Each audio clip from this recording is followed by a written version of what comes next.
Assalamualaikum warahmatullahi wabarakatuh. Perkenalkan, nama saya Dinda Nabila Yusfa Melani dengan NIM C1 C021150 dengan judul Makna Islam, Dasar-Dasar Ajaran Islam, Hukum Islam, Klasifikasi Hukum Islam, Sasaran Hukum Islam, dan Tujuan Syariah.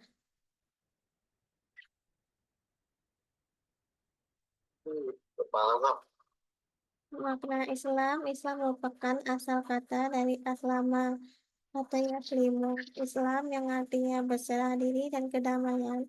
Lebih lanjut dalam berarti agama yang damai dengan berserah diri kepada Allah yang Maha Kuasa, dan orang yang menganut agama Islam disebut Muslim.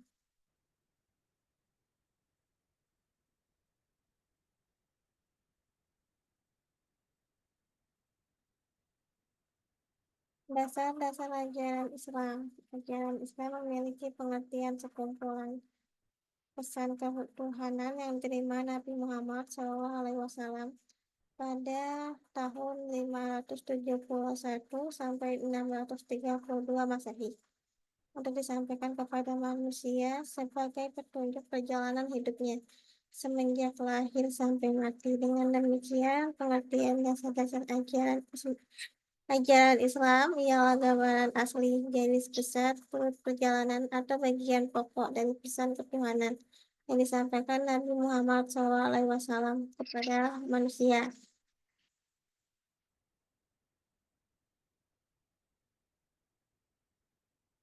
Dasar-dasar Islam kemudian dibagi menjadi tiga, yaitu akidah, syariah, dan akhlak. Akidah adalah dapat didefinisikan sebagai perjanjian manusia dengan Tuhan yang berisi tentang kesediaan manusia untuk tunduk dan patuh secara sukarela pada kehendak Allah. Kesediaan manusia untuk tunduk dan patuh secara sukarela pada kehendak Allah tersebut mengandung 6 komponen. Yang pertama, keyakinan hati bahwa tidak ada Tuhan selain Allah. Yang kedua, ada keyakinan hati bahwa ada hal yang gaib. Tiga, keyakinan hati bahwa ada manusia biasa yang diberi amanah. Yang keempat, keyakinan hati bahwa ada petunjuk hidup yang diberikan Allah.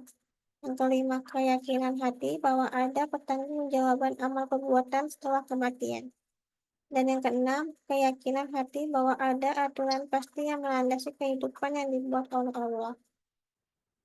Yang kedua, ada syariah. Syariah dapat didefinisikan peraturan Allah yang diberikan kepada manusia melalui para nabi, agar manusia hidup selamat di dunia maupun akhirat.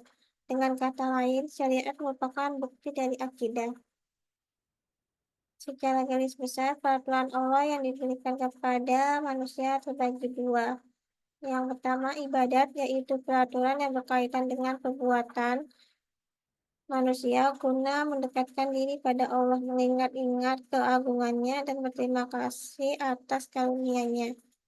Muamalat, yaitu peraturan yang berkaitan dengan perbuatan manusia guna menemukan kebaikan bersama dan mengurangi kezaliman atas manusia lain pada umumnya.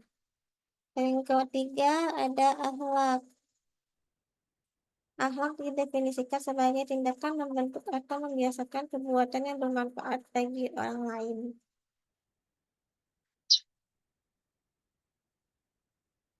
Selanjutnya, hukum Islam. Hukum adalah ketetapan Allah yang berkaitan dengan perbuatan-perbuatan manusia, baik sebagai tuntutan, pilihan, atau wad.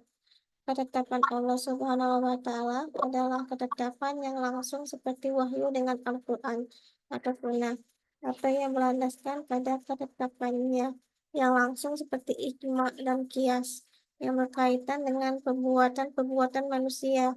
Manusia yang dimaksud dalam definisi ini akan dijelaskan pengertiannya dalam pembahasan al-mahkum alaih atau disebut subjek hukum.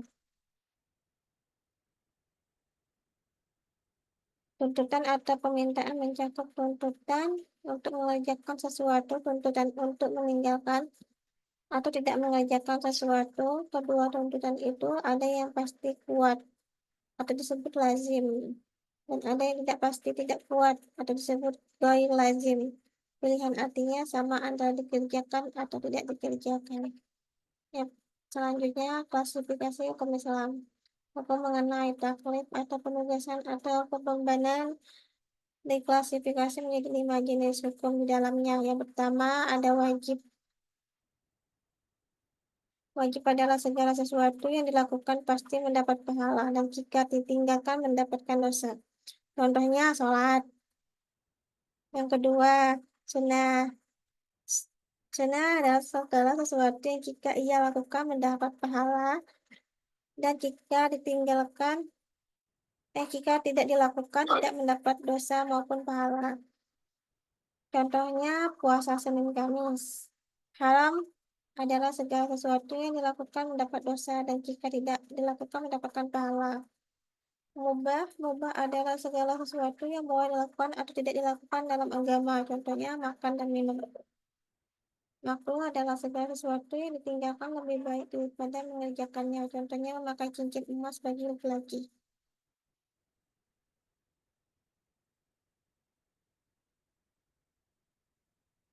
Sasaran hukum Islam syariat datang dengan membawa rahmat bagi semua umat.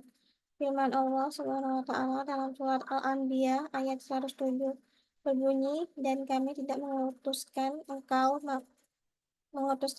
Muhammad melainkan untuk menjadi rahmat bagi seluruh alam. Ada 3 sasaran hukum Islam, yaitu yang pertama ada penyucian jiwa, yaitu seorang Islam menjadi sumber kebaikan bukan sumber keburukan. Yang kedua, menegakkan keadilan dalam masyarakat muslim maupun non-muslim. Yang ketiga adalah kemaslahatan.